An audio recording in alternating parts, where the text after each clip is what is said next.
Pensando sobre vocação, chamado e propósito. E pra mim, na minha mente, às vezes tudo parece a mesma coisa. Como é que é pra vocês, se não parece a mesma coisa? Mas o que eu tentei focar, assim? Independente de ser homem ou mulher, todo o mundo, ele reflete a glória de Deus, mesmo que involuntariamente, de alguma forma, quando cria e na cultura em si. Então, nós temos, nós cristãos, a consciência do nosso chamado de criar, né? E de refletir a glória de Deus, de adorar a Deus com tudo aquilo que a gente faz. E o segundo é o sacerdócio universal de todo o cristão, que nós somos sacerdotes, não temos mais um intermediário ali para fazer a conexão. O nosso intermediário entre Deus e os homens é Jesus, e todos nós podemos ter acesso a Deus através de Jesus. Então a gente não precisa mais depender só de um padre, de um pastor, de uma figura religiosa, né? Nós temos acesso livre a Deus. Então, tomando essa primeira pensamento, eu penso assim, então, independente de ser homem ou mulher, né, tem essa questão.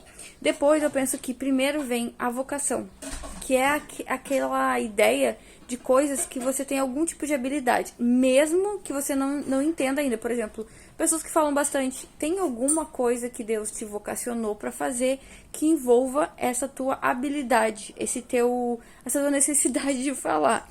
Pessoas que têm uma necessidade de organização, que vivem, por exemplo, a maternidade, a família, assim, com uma intensidade. Por mais que isso às vezes canse, por mais que essa rotina bagunce a vida dela, às vezes, né, deixa a gente em crise muitas vezes, Deus também te vocacionou para alguma coisa a ver com o lar. Então, primeiro, tem várias outras, né, vocações, mas primeiro vamos colocar assim que primeiro a gente consegue ver quais são as minhas características, e muitas vezes aquelas coisas que as pessoas acham que é um defeito na gente, mas que a gente faz muito bem ou frequentemente. Depois, a gente entende que o nosso chamado está direcionado para essas coisas que nós somos vocacionados. Eu coloquei assim nessa divisão. Não sei se eu tô certa. Quem tiver alguma opinião, por favor, coloque aqui pra mim poder pensar junto com vocês, pra eu poder pensar junto com vocês sobre isso. Então, primeiro vem a vocação, que é aquela ideia de algo que eu faço, e depois o chamado. Deus está me chamando para fazer aquelas questões ali, aquelas coisas, algo envolvido com aquelas habilidades. Muitas vezes, só no exercício de algumas funções que muitas vezes não são aquelas que nós escolhemos ou que nós gostamos, mas que existe alguma necessidade da nossa parte ou do ambiente, do que a gente vive, da sociedade que a gente vive, de serem supridas, e a gente acaba suprindo. Nesse exercício a gente acaba descobrindo de fato como e o que nós devemos fazer. É na vivência que a gente vai se encontrando dentro dessas questões. Muitas vezes Deus não vai vir assim diretamente te mostrar exatamente o que você tem que fazer, sabe? E por último, eu pensaria no propósito.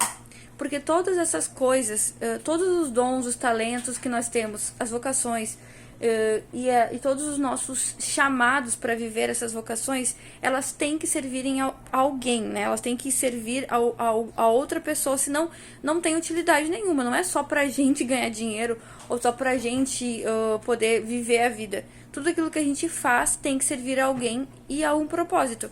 E o nosso propósito principal como cristãos é de glorificar a Deus. Então, tudo aquilo que a gente se propôs a fazer, seja algo que a gente goste ou não, que a gente se sinta chamado ou não, vocacionado ou não, pode e deve e vai glorificar ou não a Deus. Depende da forma como a gente tem a nossa intenção. Não, depende muito da nossa intencionalidade no fazer, sabe? Fazer as coisas com intenção muda não só o que a gente faz, mas muda a nós mesmos. Será que deu pra entender, assim, o meu ponto de vista?